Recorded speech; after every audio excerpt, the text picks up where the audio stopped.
தமிழகத்தில் கடந்த 45 நாட்களாக அமலில் இருந்த மீன்பிடி தடைக்காலம் நேற்று நள்ளிரவுடன் நிறைவு பெற்றது. இதனால் மீனவர்கள் இன்று அதிகாலை மகிழ்ச்சியுடன் கடலுக்குள் புறப்பட்டு சென்றனர். சென்னை காசிமேடு துறைமுகத்திலிருந்து நமது செய்தியாளர் பாபு தரும் கூடுதல் தகவல்களை காணலாம். தமிழகம் முழுவதும் ஏப்ரல் 15ஆம் தேதியிலிருந்து மே 29ஆம் தேதி வரை மீன்பிடி தடைக்காலம் அமலில் இருந்தது. எதுக்காக இந்த காலகட்டம் பார்த்தீங்கன்னா, கிழக்கு கடற்கரை பகுதியில் இந்த அக்னி நட்சத்திரம் என்று சொல்லக்கூடிய கத்திரி வெயில் சீசனில் தான் மீன்கள் இனப்பெருக்கத்தில் ஈடுபடுவதால் இந்த காலகட்டத்தில் மீன்பிடிக்க தடை விதிக்கப்பட்டிருந்தது. இந்த காலகட்டத்தில் மீனவர்கள் தங்களது படகுகளை சரி செய்தல், மீன் வலைகளை சரி செய்தல், இயந்திரங்களை சரி செய்தல் போன்ற பணிகளில் ஈடுபட்டிருந்தனர். நேற்றுடன் தடைக்காலம் முடிவடைந்ததால் இன்று அதிகாலை 4 மணி அளவில் மீனவர்கள் கடலுக்குள் சென்றுள்ளனர்.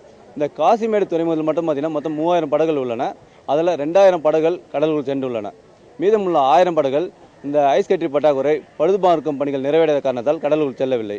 போன மீனவர்கள்லாம் எல்லாம் ஒரு வாரம் அது மாதிரியான டூரில் தான் போயிருக்காங்க. அப்படின்னா சில பேர் இப்போ அதிகாலை ஒரு 6 மணிக்கெல்லாமல் வந்துட்டாங்க.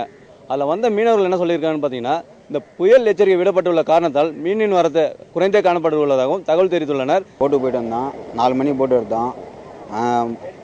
முன்னமாரி இப்போ வருமானம் கம்மியாக தான் இருக்குது. ஏன்னா புயல் போட்டிருக்காங்க. அது முடிஞ்ச பிறகு தான் வருமானம் நல்லா வரும். நாங்கள் டெய்லியும் போயிட்டு வர போடு, பகலுக்கு போயிட்டு வர போடு அங்கே போட்டு. அது ஒரு வந்தாங்களும் போட்டு அவங்க போயிட்டு என்ன சொல்கிறாங்களோ அப்போ தான் தெரியும். மேலும் மீனின் வரத்து அதிகரிக்கும் என்று எதிர்பார்க்கப்படுகிறது.